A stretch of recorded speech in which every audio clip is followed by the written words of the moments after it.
E ngarkuara me punë e Shteteve të Bashkuara të Amerikës në Shqipëri, Nancy Van Horn mori pjesë në ceremoninë e mbylljes së trajnimit të udhëhequr nga FBI-ja për hetuesit e SPAK-ut dhe BKH-s në Akademinë e Sigurisë. Van Horn përmendi gjatë fjalës së saj dhe tha se do të ndjek me këmbgulje prioritetet e presidentit Trump në Shqipëri për të forcuar institucione që luftojnë krimin e organizuar dhe trafikun e narkotikëve si SPAK, BKH dhe Akademia e Sigurisë. Kushdo që ndjek ambasadën e Shteteve të Bashkuara këtu në Shqipëri, e di se lufta e krimit të organizuar dhe trafikimit të narkotikëve janë përparësi kryesore për ne. Dhe kur presidenti Trump bëri thirrje për eliminimin e plotë të krimit të organizuar ndërkombëtar, ai nënvizoi se këta kriminal përdorin sjellje të ndërlikuara të përshtatjes, duke krijuar kërcënime të pazakonta dhe në zhvillim për sigurinë tonë kombëtare. Dhe siç tha sekretari Rubio, organizatat ndërkombëtare kriminale dhe terroriste, veçanërisht ato të angazhuara në trafikimin e narkotikëve, janë kërcënimi më i madh për sigurinë e Shteteve të Bashkuara në hemisferën perëndimore, ku këto grupe po destabilizojnë shtetkombet dhe po i çojnë në emigrim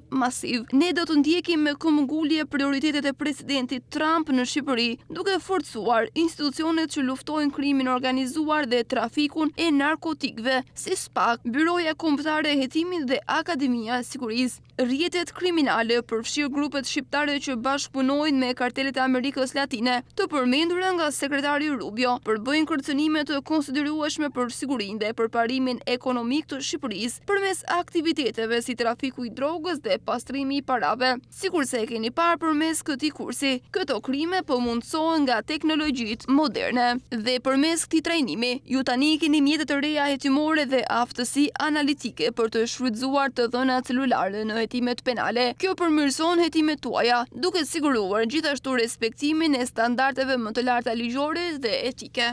Ndër të tjera, Van Horn theksoi se fokusi kryesor i kësaj lufte është me organizatat ndërkombëtare kriminale dhe terroriste, veçanërisht ato të angazhuar në trafikun e narkotikëve.